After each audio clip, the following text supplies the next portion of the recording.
Love Beyond Sanity, Ìfẹ́ tó ju ọgbọ́n lọ, is a psychological Yoruba drama that digs deep into the dangerous side of love, where affection turns into obsession.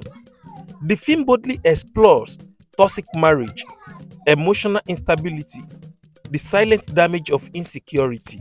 Ẹ ǹlẹ́ ẹ̀yin èèyàn wa o, ẹ dẹ̀ káàbọ̀ sórí ìkànnì yìí lẹ́yìn ìtàgé níbi tí a ti ṣe àtúpalẹ̀ sinimá Yorùbá fún wa. Bóni bá jẹ́ ìgbà àkọ́kọ́ yín tẹ́yìn kọ́kọ́ ń ṣalábàápàdé ìkànnì yìí, ẹ má gbàgbé láti subscribe sí bíbá yìí. Kí ni ìta tún mú wá fún yín lónìí? Love Beyond Sanity, ìfẹ́ tó ju ọgbọ́n lọ. Ẹ gbọ́, are you waiting for part 2, yes or no? Kindly drop it in the comment section below. Ìfẹ́ tó ju ọgbọ́n lọ, ó ti ń ṣò lórí Kemity studio láti nǹkan bí ọjọ́ bíi mélòó sẹ́yìn.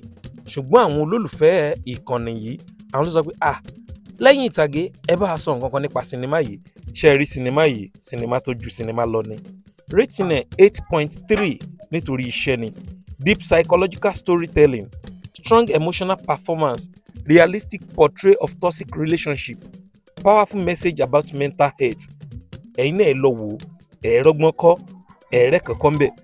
Mo ti mọ̀ pé àwọn obìnrin máa láìkẹ́ ẹ gan torí wọ́n á fẹ́ kọ́gbọ́n náà. Ọgbọ́n táwọn ọkùnrin yẹn ń lò rèé. Okay, ọgbọ́n táwa náà tún lò òun rèé.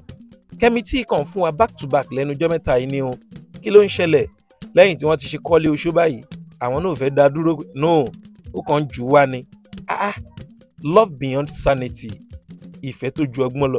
Ṣebí lẹ́nu ọjọ́ mẹ́ta yìí ni Kemity ṣe fíìmù kan, fíìmù Muslim báyìí tó ẹ̀ ṣe pẹ̀lú Saheed Balogun. Èmi ìtúnlélẹ́yìí.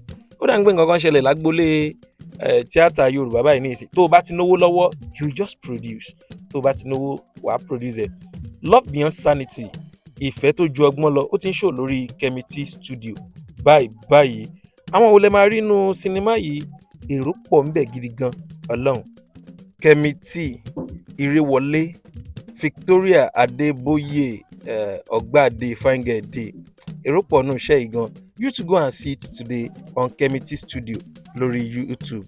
Fíìmù yìí dùn, ó dẹ̀ nítumọ̀ gidi. After watching it, come and drop your review on the comment section.